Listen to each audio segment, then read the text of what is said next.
again. Here we are right in the middle of winter, and tonight I'm going to show you another display of West Australian wildflowers, as promised, just to show you that they don't all flower in spring. You will see here a vast selection of foliage flowers that will flower right throughout winter. To start it off tonight, I'm going to talk about Kunzea pulchella. I showed Kunzea baxtri last time, a bottle brush, and that would be just about finishing now. And Kunzea pulchella is probably a little bit more versatile.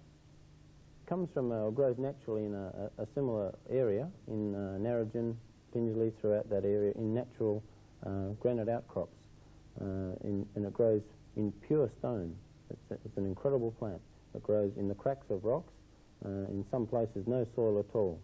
And just to show you how versatile it is, it grows in all soil types, in sand, clay, gravel, right throughout the state.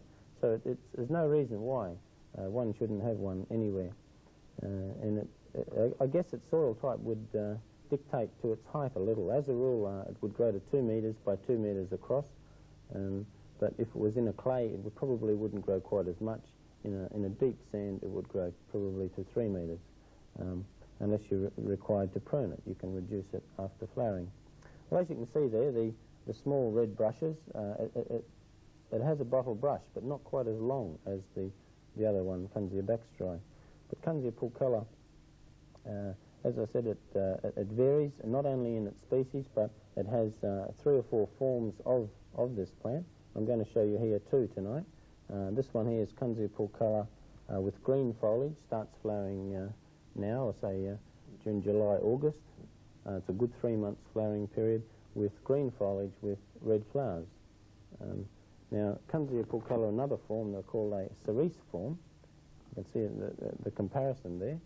Only grows to about a metre, metre and a half high, and about that the same, about a metre wide, a little bit more upright. It's quite a dainty, smaller Kunzea pulchella, and this is right a midwinter flowering one, June, July, August. It's a very attractive little one. So if you have those, and the other one I'll show you in a later program, Kunzea pulchella with a grey foliage and red flowers in September, October, November flowering. So you can see there that if you had the 3 forms, you'd have a vast range of bottle brush flowers. They are a little bit untidy, I suppose. They get a little bit open, but there's 2 ways you can get over that. If you don't like them real natural, you could plant something else next to them, as I'll come on to next, or you can give them a trim after flowering if you're a neat person. But I would rather see them a little bit more natural. After Kunzea baxtri, this is equally as incredible, this plant, called Guuchinotia macrantha. Guuchinotia, there's no common name for it.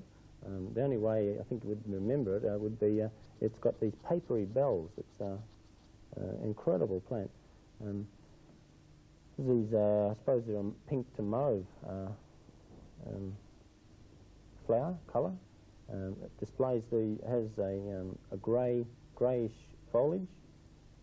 Grows naturally in a heavier type soil, but does very well in the sand. Grows to about a metre high and a metre across. One of its, as I said, it grows in all soil types. It's happy in all soil types, clay, heavier soil, and I would tend to use it as a sub-shrub. Grow it underneath one of the large shrubs. If you've got something to 2 to 3 metres, grow this right next to it. Plant it next to it or under it, so it spreads out. Now, as I said, being versatile, it'll grow in semi-shade as well. It grows naturally underneath eucalyptus. So if you want to plant it on the side of a house, even south of the house, it's a very good one. And if you're growing it in the shade, the foliage grows a lot wider, grows quite broad and much more lush. And that applies to most plants. If they naturally grow in full sun and you plant them in shade, if they're adaptable and they'll grow in shade, the foliage will become much more lush and a little bit more upright. So that's Guuchinotia macrantha. It's just starting to flower now, and it'll go for a good 3 months. So I think the fact that something flowers for 3 months, you can vase pick it for a long time, and it's a very good one. So there we go, Guuchinotia macrantha. I would tend to use that one as well as a sub-shrub, you could almost use it as a ground cover as well. I have spoken about the Melaleucas in the past, quite a few varieties of them, but this one is definitely worth a mention, Melaleuca nematophylla. It's a large shrub, comes from the Geraldton region, up that way, in a heavier soil type, but it is very adaptable again, will grow in pretty well all soils. Grows into a large shrub, 2-3 metres, maybe even 4 metres.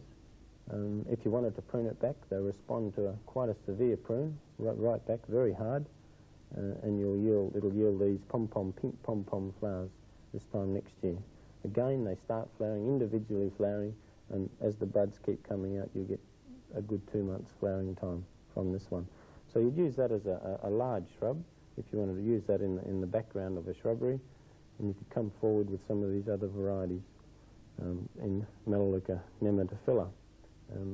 As most of these, they would respond to a general slow-release fertiliser if you wanted to, or if you've just got a phosphate or a blood and bone or anything like that, just use it a little bit more sparingly, just give it a sprinkle. So if you want them a little bit more lush. And I'll just mention that in passing, that if you water them and fertilise them, they will grow twice as big. If you don't water them and fertilise them, they will stay a little bit more dormant, and you will retard their growth, which is good. It gives them a lot more time to build up the buds. But if you're watering them in the summer, they're in growth, and sometimes you don't give them time to have their dormancy and bud up. So just relate it back to how they grow a little bit naturally. They get that long, nice dormancy in the summer. That was Melaleuca nematophylla. Another small comment is a lot of people say that a lot of our West Australian wildflowers are straggly. Well, a lot of them are, I guess, but there are a lot of good ones with big foliage too. And if they are a little bit straggly, plant them in groups and plant something to complement them. And I think that's what a garden is all about, is the pleasure and complementing what you've got. You can just keep adding and adding and adding. And if you jot these down, and when they are obtainable, you can add them to your collection. This one is Isopogon latifolius, one of the drumsticks from down the south. Even though it comes from the south, through the Stirlings and right down the Albany region, it will grow very well in the Perth sands and in a heavier soil, in the clay region too. A soil type would dictate the plant's growth, so as well as the water. So the height of a plant is variable. Probably, as a rule, they would grow a little bit smaller than the normal height.